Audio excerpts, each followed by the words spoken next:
Perfect. I think we can actually start. We've just got one more joiner.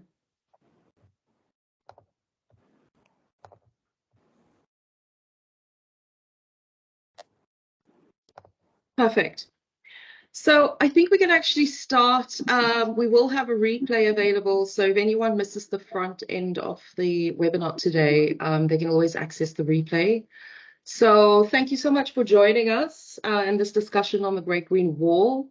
I'm Janine Campling, Vice Chair of GUD. I also work in the responsible investment sector. We aim to run a series of these webinars in the coming weeks, partially to create awareness, but also because we are partner to the UN Habitat World Urban Campaign. And we believe the only way that we can make tangible change is actually if we go out and engage with civil society. So thank you for joining us. Before we continue throughout today's session, we will have polls made available. Hendrik, if you can just do the first poll for us, that would be great. And then we can just revisit them throughout the session. And then without further ado, let's begin the discussion. Allow me to introduce Justine Gaspar, President and Chair of GED Malta. So over to you, Justine, to introduce global urban development to the rest of the audience. Okay, thank you, Jenny. Can you all hear me? So yes, so I'm here to talk a little bit about GED. Today I'm very excited for these webinars. So I think we're going to really set out some information for everyone and get to know GED, what we do, and some of the projects that we are at the moment working on. So GED is an NGO focused on sustainable urban development, which is based on innovation. So we really focus on the innovation part, and our ideology is that communities need to empower themselves. So it's easier than one thinks. We can also think about a community like an organization, and all organizations are as strong as the people they have. So when people get together, great things can happen. We all know that, of course, wealth lies within the private sector and that governments are capacity constrained, unfortunately. So we are advocates for the private sector. We are hoping that they get involved and invest in our projects. And we also would like to promote sustainable leadership within the private sector as well as government sector. So apart from pursuing the transformation of Malta into a sustainable city, we are also involved in global projects, all sustainable projects, and one of them is the Great Green Wall. I'm not sure if anyone has heard about it, but this is a very big project that we are working on sustainability. And today we're going to talk about it. So I'm very delighted for everyone to get to know more about the Great Green Wall. Thanks, Janine. Thanks, Justine. And that's a good segue into the next topic presented by Aurélie Rigaudin, Secretary General of GED Malta. Before I hand over to Aurélie, let's see how everyone did in the poll. Hendrik, can you just give us an update? Yeah, it looks like the vast majority of people here today actually have heard of the Great Green Wall, which is a good thing because there's many people who have actually can do nothing with the name at all. So that's amazing, and I hope we will continue to spread the word. So Aurélie, could you please tell us about the Great Green Wall? You're on mute, so I'm just going to unmute you. We have to adjust to technology these days, so sometimes unmuting a reminder is good. So thank you, firstly, Janine. To begin with, the countries bordering the Sahara Desert have committed to planting a corridor of trees and vegetation spanning 7,000 kilometers across the width of Africa, from Senegal in the west to Djibouti in the east. This culminates in the restoration of 100 million hectares of degraded land.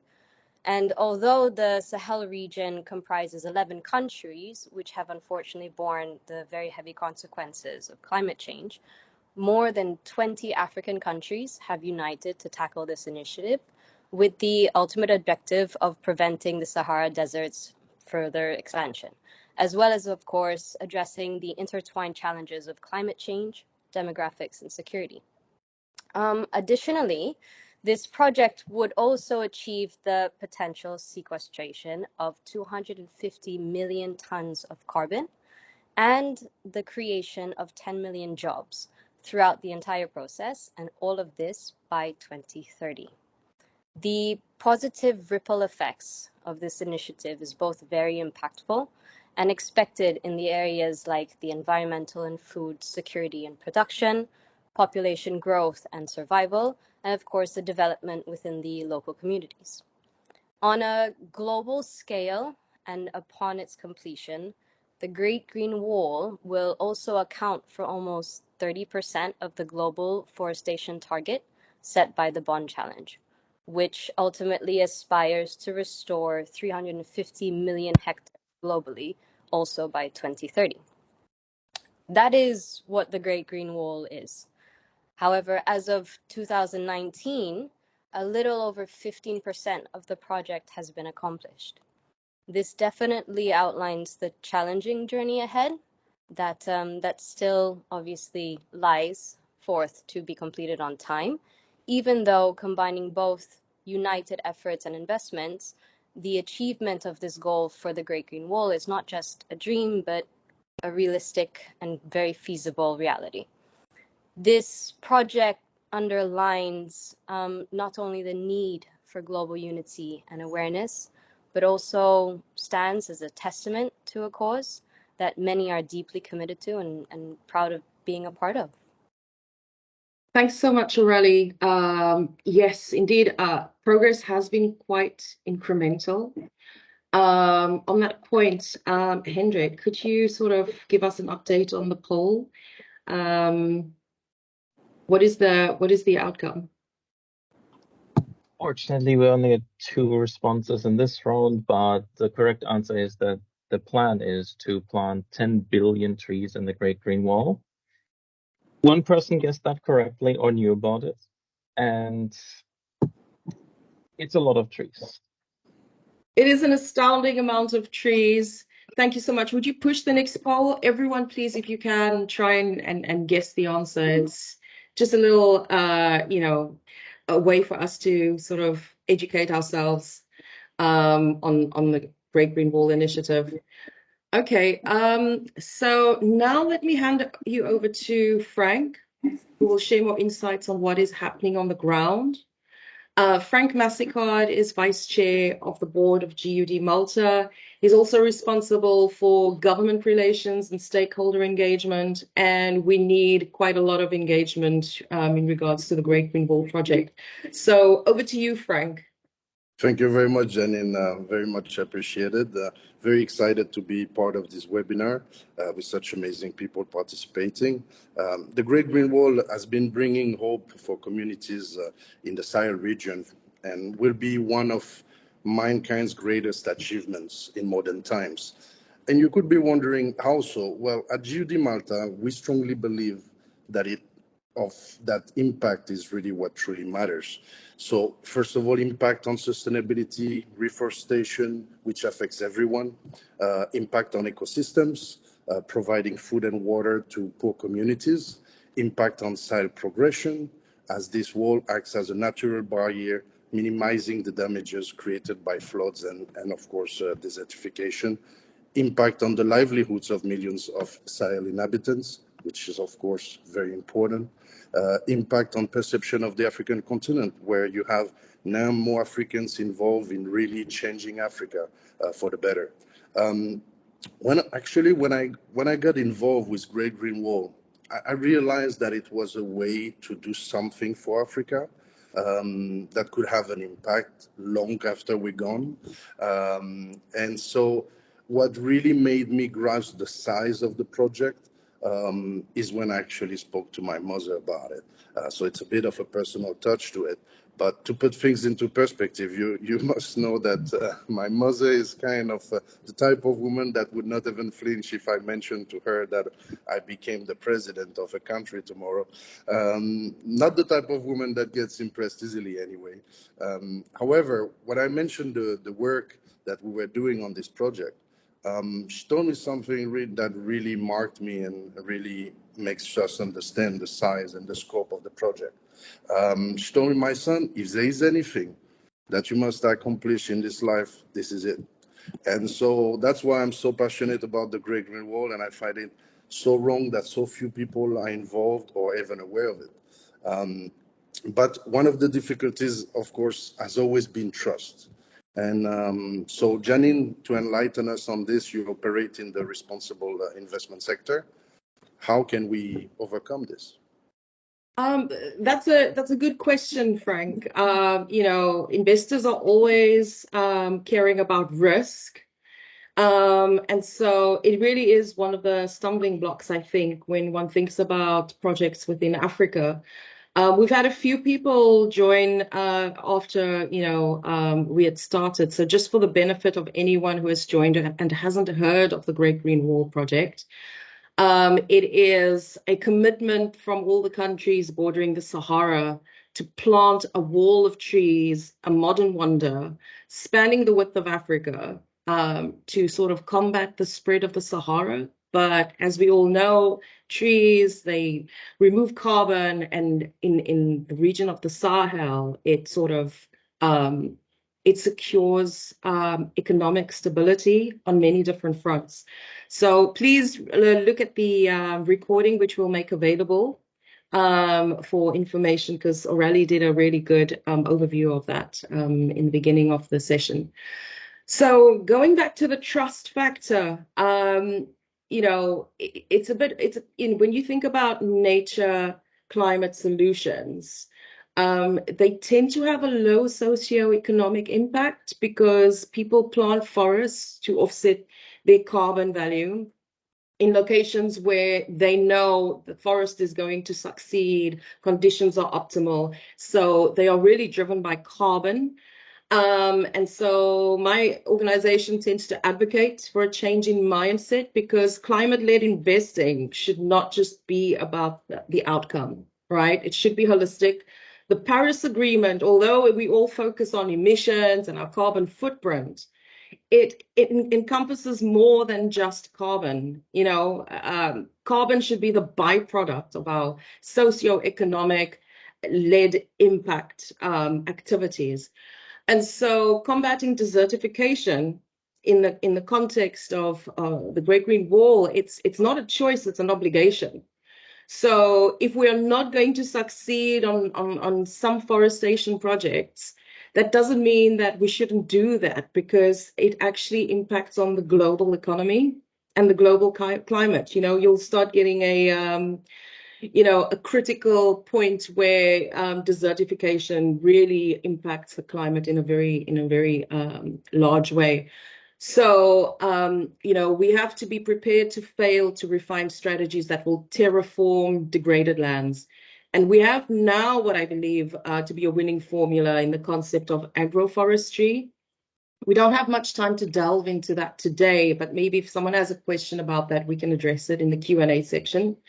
Also, please feel free to get in touch with us separately. But agroforestry is a concept of planting forests alongside crops, which instantly creates an incentive for communities to maintain the forests, because it offers protection and benefits for an ecosystem of trees, and it also offers alternative sources of income. So in an agroforest, you plant a mix of tree species, each with their own benefit. The baobab, for instance, is a superfood. It lives for thousands of years. And then the kapok, together with the baobab, the kapok tree, it grows 3 times faster than any other tree. Another tree, Tephrosia, it dies every 2 years and disperses seeds like a weed in the process. So, they're so very complementary. it's a very symbiotic ecosystem. And, you know, the communities, they form part of that ecosystem because they help maintain the land. So it really is just a beautiful system. In the end, once you have the trees growing, you have biodiversity returning, and the water table actually rises. So you really see, you know, an oasis sprouting up in the desert. It's very beautiful, and we'd be very happy to share some images of what this actually looks like once we've restored the land. I see that James has joined us on the call. James, do you have any commentary, you know, on the sustainable finance sector? I mean, what is the perception of potential investors when they hear about the Great Green Wall? I'm sort of putting James on the spot, so he may or may not. I'll just unmute. Yeah, no, that's fine. I am listening. One point I will make very quickly is that I can't do the poll at the moment. It's pushing me to download some sort of app. So I don't know if there's another way of doing polls that is possible. What is the perception of sustainable finance companies when they hear of the Great Green Wall? I think a lot of them who were accustomed to the Great Green Wall early were very frustrated with the lack of progress. I think that's a fair comment. I think those who weren't experienced or had some kind of connection with the early iterations of the Great Green Wall are completely blown away by the project. Certainly, some of the feedback that I've had personally has included commentary like it sent shivers down my spine when I first heard about it. There's a lot of goodwill, I would say. I think that's the most important thing to say about a project like this. Perfect. That's very promising to hear. Thank you, James. And also, I think to date, the project has relied on public and agency funding. So with private sector funding, I think we can, accelerate progress exponentially. So going back to the element of trust, just to, make sure that investors from the private sector feel comfortable about, the investment. We have to, I think, rely on remote sensing and developing technologies that can actually reassure potential investors. So Jamie, you're sort of involved in developing technologies in that sector. Can you tell us more about it? Of course, I would be very happy to. At GUD, we've developed a system which can track every single tree via a geolocation tag. And on top of that, we are currently in the process of training an AI model based off of NASA's satellite images to automate our remote sensing capabilities with a process called OBIA. OBIA stands for Object-Based Image Analysis. With this OBIA system and the satellite technology, we are able to count the number of trees in any given location and calculate their carbon content to a very high level of accuracy.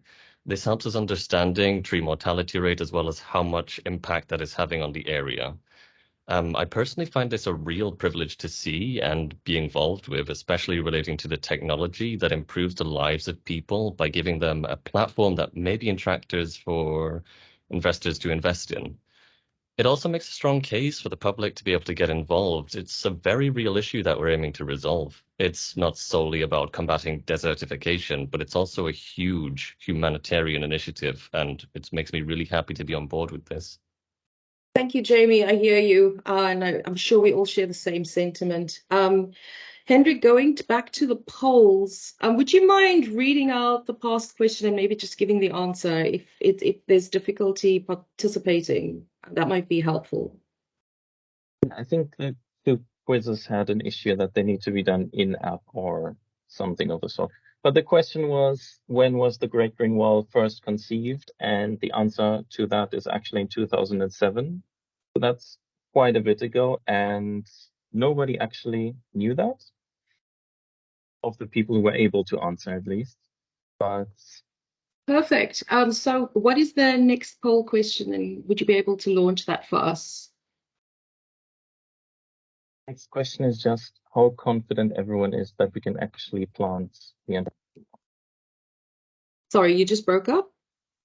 Oh, I can see it. So I think the question is, can we plant it? Now, I wholeheartedly, I'm going to put 5 from my side because I do believe we can. So let's see if we can convince everyone else who's on the call today to feel the same way. We do actually have a few questions to cover from the audience, which is great. And let me see if I can pull some up.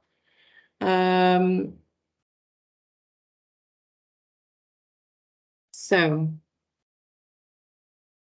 one of the questions is, how can people get involved in the Great Green Wall? We haven't heard from Niall, so please do. Yeah, Jenny, take can I that take one. this on? Well, personally, I'm located actually in the Czech Republic, and speaking from my personal perspective and experience, the truth is that many people and companies actually back home here are largely unaware of this incredible initiative. And it highlights a more broader issue, the need for awareness, education, and collaboration. So first of all, I think spreading the word and creating awareness is completely free. So talk to your peers, colleagues, friends, family about the Great Green Wall. The more people who know, the more support we can garner, and especially for the future. That also aligns with the next part, which is creating networks. Because by connecting interested individuals, NGOs, businesses, and especially with today's technology, we can actually form strong global communities that support the Great Green Wall. And so then we can exchange resources, ideas, even create collaboration and partnerships. And then after that, we also need to stay informed. So we need to have information available that will actually provide people the information of the different opportunities that are available in the future, so that volunteering can occur, partnering with the different organizations, even investing. Because I personally think that the Great Green Wall isn't just about planting trees. It's about connecting the communities, creating a shared sustainable livelihood that is actually going to protect our shared environment. So whether you're in China, in Africa, Czech Republic, we all share one Earth. So I think that it's very important that we focus on creating awareness as well at the beginning of this project. Thank you. Well said, Niall. Does anyone else have a comment on that question?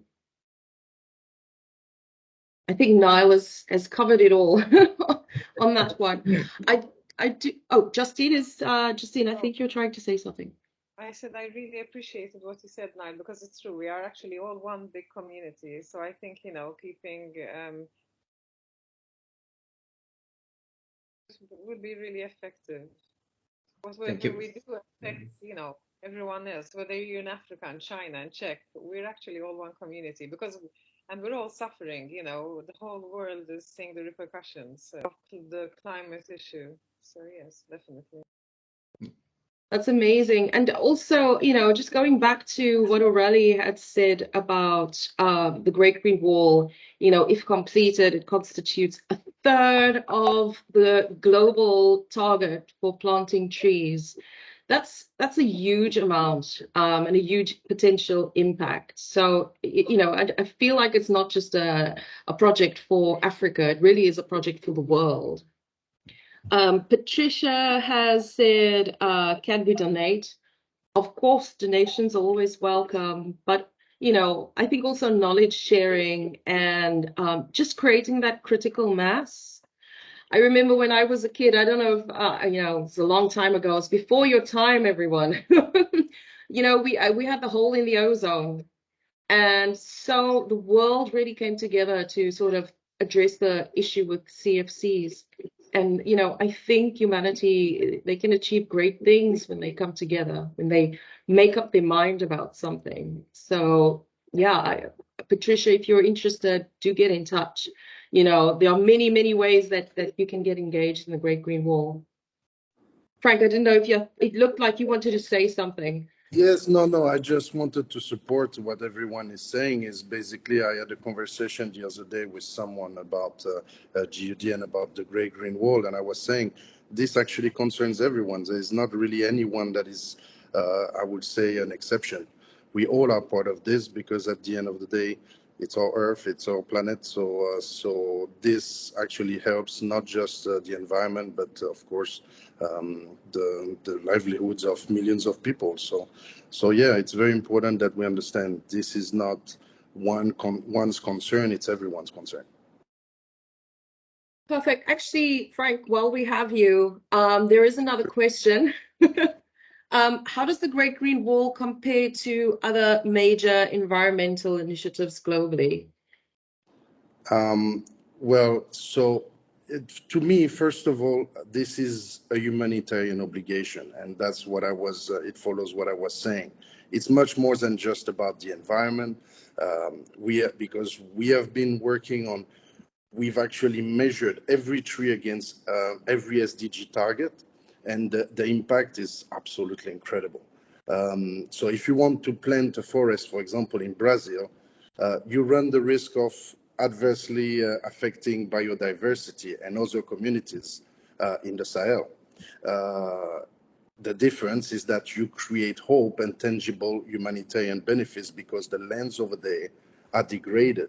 So this is, you are not displacing anything, you're just restoring and introducing biodiversity. That's really, really a tangible point. And it's quite true. You know, we have a partner on the ground, Tabi Joda, who is UN and African Union ambassador for the Great Green Wall. He couldn't join us today, but he always says we're not planting trees, we're cultivating hope. And it really is, when we look at tree, it's not the carbon that you see, it's actually the lasting generational impact. So there is another question. How are the challenges like land rights and local political dynamics navigated? Frank, will you take that one as well? I can take that one, not a problem. Well, so ensuring that the land restoration benefits everyone, as resource shortages can lead to political and social upheavals, while food security fosters societal prosperity. Um, Regardless of political changes, any leadership would likely support land restoration efforts. It's in their interest, so it totally makes sense. As a result, the Great Green Wall remains largely resilient to political turbulence, as we have seen quite recently in the Sahel and the Niger particularly. Perfect. Does anyone have anything to add to that? Well, there was something that I wanted to add, if that's possible. Sorry for taking I'll too much follow. time. I'll follow up. I just wanted to mention, because sometimes people see the Great Green Wall and say, "Okay, that's great for Africa." Yeah. We've explained that environmentally, the impact is basically global, but I think it's important we mention as well the other impacts for countries that are not in Africa. So if you're in Europe or in US or in Japan, for example, the migrant crisis affects Europe. We know that. Been seeing it for dozens of years now. And we must ask ourselves, why would a mother risk the life of a child on a plastic boat in the middle of the Mediterranean? Of course, it does affect all of us at the end of the day. The situation is definitely not good. So we do have to find a way to actually make sure that people have reasons to stay. And so I think it, of course, greatly impacts the climate crisis through the carbon sequestration potential. But I think it's important to look at the fact that this is about making their home more hospitable so that they don't have to go to other places and then create themselves. And of course, we've seen tragedies happening, obviously, coming to Europe. I think if I could add on to that as well, the local communities are the ones that are doing the groundwork. I think that is extremely important to note, because it's not only the external agencies that are contributing into Africa, but it's the people within Africa that are looking at restoring their own land as well. So as I had mentioned in the beginning, you are with this project, and upon its completion, It's not just the restoration of the land or the carbon tons that are being emitted, but as well the millions of jobs that are going to be given and carried out throughout the entire process. And these jobs are not outside of Africa, they're inside Africa in the majority. They're all within the local communities. We discuss, with local tribes people as well and their communities. So there's a lot of work that's taking place on the grounds. And this, I would say, is very crucial, because even from another country, it's not just trying to see the input from an external side and saying, okay, well, Africa, this is our way of inputting, but rather it's coming from both sides as well. The local communities want the help, but they're also willing to extend out and continue that contribution themselves. So from the government perspective, it benefits them as well, in terms of having their local communities stronger, the environment and the communities all gathered as well on a united front. I do think a very important point to raise from that too is that it's not just about the people. It's inspiring for the world to view and learn from the lessons that are being applied there. And it's just a massive, impactful job being performed. Exactly. I actually think that's quite a salient point. Also, if you think about resource scarcity, it gives rise to political unrest, because people are really they're struggling to survive. So this project will probably also, fortify the communities and sort of give them that stability. Interestingly, it's almost as if this project is above any political scenario that's being carried out in Africa, because even if you have a coup, the country still maintains, whoever the new leadership is, they still maintain the commitment to the African Union to support the Great Green Wall, because really their actions are driven by economics as well. So no one is going to burn down the trees to make a statement, because that's affecting the livelihood of others. So that's the beauty of this project. Justine. It's really, I say to myself, it's really the power of the trees, and it is really a solution to many global issues that we have, and so beautifully, it's something natural, and it's just a really beautiful project. And in fact, just to add on to Nails, I would really like that, our guests get in touch with us, and that we'll definitely be following up with an email, because we really would like, I think, everyone to get involved. And I think people would want to get involved in something like this. Definitely. Absolutely. I think we're just very, very privileged to have all of these like-minded individuals, on this call. I think everyone here is mission aligned. So I do see another question that's just come through. How will the already existing biodiversity be affected by creating new ones in the Sahara Desert? Okay, so that's actually my area of expertise, so I'll start there. So we've actually over time refined the approach, just admitting, refined the approach. There've been many learnings. Part of the land degradation has been due to the introduction of agricultural practices that weren't really symbiotic with the landscape in the Sahel region. So, having monoculture is not necessarily great for the soil. So when we actually do the projects of land restoration, we do have an assessment to address leakage. Leakage is the concept of whether your restoration project is going to impact, already existing vegetation and biodiversity. And as Frank had already said, the lands are so degraded that there is really nothing to displace in much of the locations that we are working in. And what we are focusing on are traditional tree species. So in Senegal, we're actually doing monoculture, but we are looking for large-scale restoration of the acacia Senegal forests to restore the landscape to, its former glory.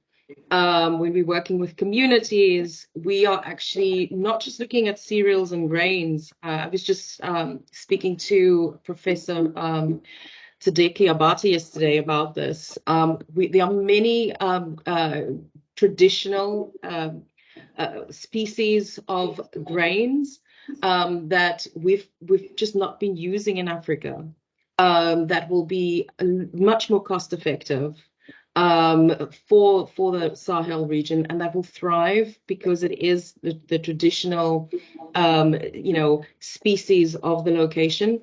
So when we're looking at agroforestry, we'd be looking at what the traditional thriving species would be for that location, and we adjust the sort of the composition of the agroforest based on that.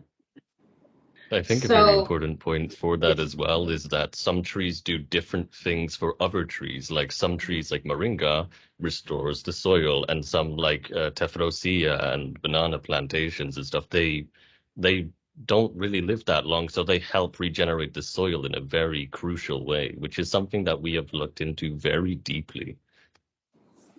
I agree. Also, there's a weed called Barbados nut, which is a biofuel, and it's not, indigenous to the Sahel region, but because it grows anywhere, I feel it could grow on the moon potentially. It does help to start restore the lands, which, where the prospects for starting a project is very low. So you start, introducing nitrogen back into the soil and stabilizing the soil over a period of time, so that in the future you can then look at a restoration project in that area. So I think Kelly was happy with that answer. And that's sort of, we do have another question. What role do Indigenous knowledge and practices play in the implementation of the Great Green Wall? I think that's sort of similar to the question that's been asked, but just on that point, I can't talk about agroforestry enough. And I think after the call, we'd be delighted to share some information, but we're creating alternative sources of income, so that people aren't just sustenance farming. They're actually thinking about, and they're not chopping down trees to sell wood to support their families. We introduce beehives so they can sell honey. Some of the trees, like the kapok tree, it creates a supply chain for the women in the communities because they can actually weave fabrics and create an array of products that can be sold. And then, like Jamie, you mentioned moringa, baobab, they're very much up and coming products, in the whole food space, additional to cosmetics and all of that. So, we hope to be able to create sustainable supply chains also from this project. I see that there is another question coming in. Let me just. So Robert has written, African countries on the Great Green Wall corridor commit a proportion of their budgets to ecology and the environment, but they often do not release funds for those purposes. Why will increased engagement with private foreign companies change those governments to release funds for the Great Green Wall project? That is an excellent question. I'm just going to read the rest of the section, Robert, and then we'll address section by section. Jobs and training for local people, taking the example of Nigeria, a population of plus 200 million, and the Great Green Wall corridor in Nigeria is about 35% of the country's landmass. Yet according to this link, only 1,396 jobs have thus far been created for inhabitants. Does that statistic represent a proportionate benefit for local people? How will this be different? those are absolutely very, very important questions, and thank you for asking them. So this is exactly why private sector engagement is required. I think it's actually a global trend for people to expect the governments to be the saviors of the world, but we know that they are capacity constrained, and bureaucracy, keeps them from actually carrying out, effective strategies. The wealth of the world does not lie with public bodies. It actually lies with the private sector. And so I think the concept of sustainability leadership, it empowers us to create actions, not to wait for governments to get their acts into gear, but for us to actually empower societies en masse to create, really tangible actions. So in respect of the Great Green Wall, with private sector funding, we have to conform to various milestones. So it will be run like a business, and we really will be quite targeted in our strategy. Funding will reach the grassroots projects rather than going via government agencies. And then that sort of builds large scale capacity for those communities to empower themselves. So, where previously, governments, they will continue to, be constrained by, funds going towards, maybe misdirected projects. Whereas, for us in the private sector, yeah, we can really, engage with partners who have the expertise. In GUD, as Jamie has said, we're developing cutting edge technology, which communities do not have access to. And the governments in Africa, they're in the business of managing, an economy. So, thinking about cutting edge technology and innovation development, that's not really their expertise. So I think organizations such as our NGO, lobbying the private sector, and sort of connecting the dots, connecting the grassroots projects with the expertise that is required. I think that will make a huge change. Frank, you have a comment, and you've been engaging with the governments as well, so you might be able to shed some more light on the uptake at the prospect of this. Yes, you touched on a point that is very important for us, and I wanted to develop on it. It's about action, because the big problem that has happened throughout the years, and that's why the project started in 2007, and for many years, almost 10 years, there was little to no action that was taken, even though funds were brought on the platform. But what really is important for people to realize is that, and this was a promise we made to each other when we started GED Malta. It's really about action and not about just having those webinars or these talks, because the big problem that has happened is people were involved in a lot of academic research, discussions, and so on. But action was not always followed up, and most of the time not. So it's really important to understand that we're all part of a big puzzle. We're all a piece, and GED Malta, I guess, maybe a bigger piece because of the actions we're doing. But it's really important that action is really what matters, and I think that when it comes to this, governments tend to take time. They often play according to political shifts and political agendas, depending on who is in charge at the time. And so the different strategies are not aligned with the strategies we have for the communities, for the environment. And so this is where the gap it generally is.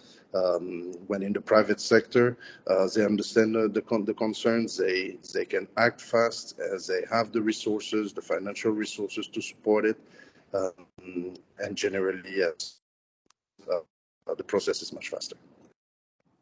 Also, I think Justine, just to put you on the spot, Justine specializes in actionable think tanks and, coming together of minds to create actionable strategies.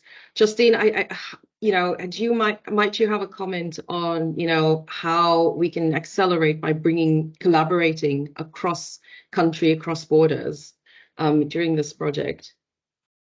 Yes, definitely. I mean, there are actually certain tools that I think would be very beneficial for this project that would be used. I mean, these tools have made organizations like, Apple, the Olympics, Nokia, transform and become incredibly successful companies. So, for example, Nokia, before we had consulted them, were actually a company of timber, and now they had become one of the biggest mobile companies in the world.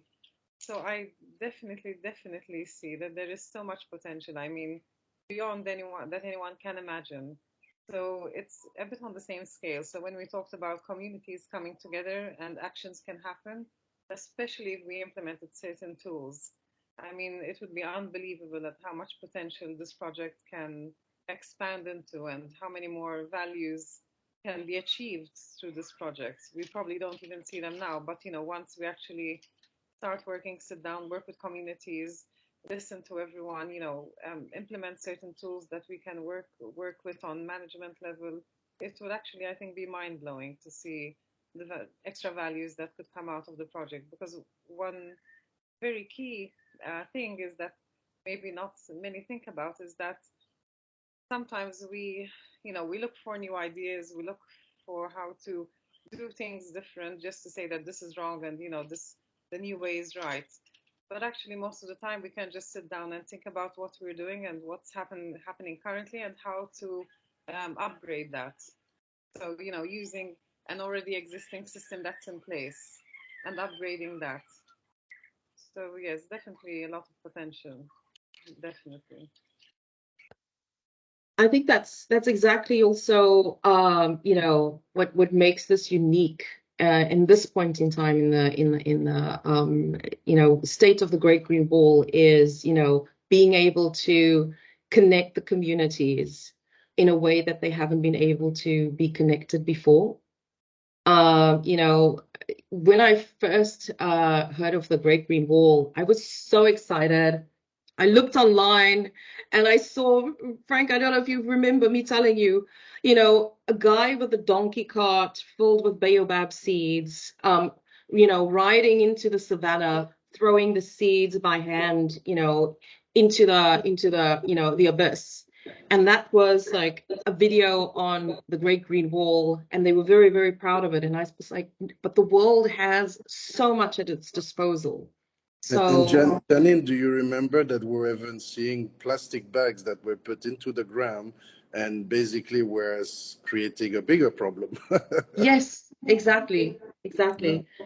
So, and just to add to that, with our partners on the ground, we're really thinking about sustainability and plastic and our carbon footprint. Like, everything is going to be a very circular process. So instead of having plastic grow bags, we'll be using ones that have been created by the women in the community from the kapok trees. So all the byproducts, we will be sort of thinking about ways to innovate and reuse them in the value chain.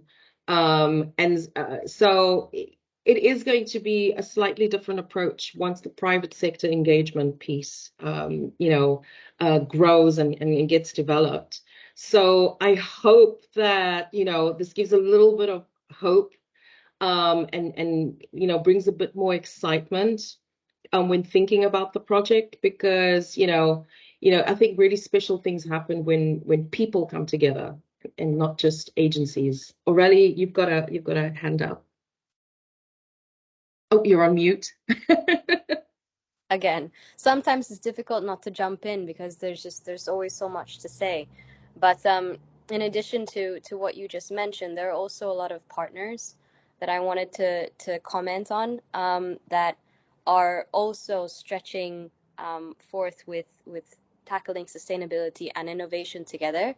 And whether it is sourcing solutions for replacing, for example, that plastic bag that was being used to plant. You know, we have a lot of partners as well who are interested in being a part of this journey. So it's not just a matter of, you know, investing in or donating. There's the awareness aspect that you had mentioned earlier. There's the educational front. There's spreading the word. But there's also the partnerships that take place with people who also want to contribute, but maybe they just haven't identified the right cause. So the intentions are there, and the development of the technology is there, but now this is where the integration can take place and kind of come full circle, as you mentioned, with the purpose. So yes, it's very exciting. It is exciting, and I must say that we've had a huge uptake in really positive responses from both, you know, communities, people already working within the Great Green Wall, but also government agencies, you know, because it's almost as if the penny has dropped and they realize, oh, there is another way, you know, to overcome our capacity constraints. And it's not always evident to the public to see what the stumbling blocks are. So, you know, this has just been our experience. Justine, you have a comment as well to make? I just wanted to add very quickly on what Aurélie said. And I think one key point that maybe, you know, for our audience and who else would like to know more about GED is that we are really aiming on being not controversial, but we really don't want to leave anyone out. So, you know, everyone that's putting the oil companies, the plastic companies aside, we don't want to do that. We want to do the opposite. We want to see, okay, how can we collaborate together to help you, you know, make a better impact? Let's help those type of industries. Let's give them options rather than block them out, because everyone needs to work, everyone needs to feed their families. After every, you know, behind every employee, behind every company are families. So I think that's one key aspect that we are doing differently at GED. That's what I feel anyway. Yeah, I agree. Exactly, a good point to make. It's, you know, we can't shy away from these hard to abate sectors, and so we have to hold them to account. You know, yes, we can point the finger and say that organization is greenwashing, but what is the solution? You know, they're there to stay. They're phenomenal global organizations. So we need to influence them, you know, help them develop their social license to operate.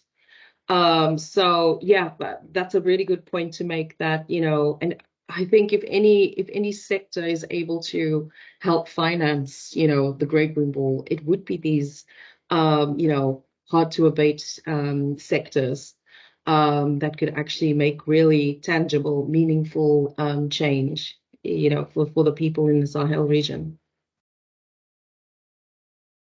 So we are actually 6 minutes before closing. Does anyone have any questions, comments to make before we end off today's session?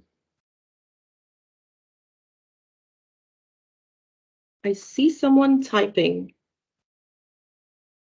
So while the question is coming in, Hendrik, have you got an update on the polls?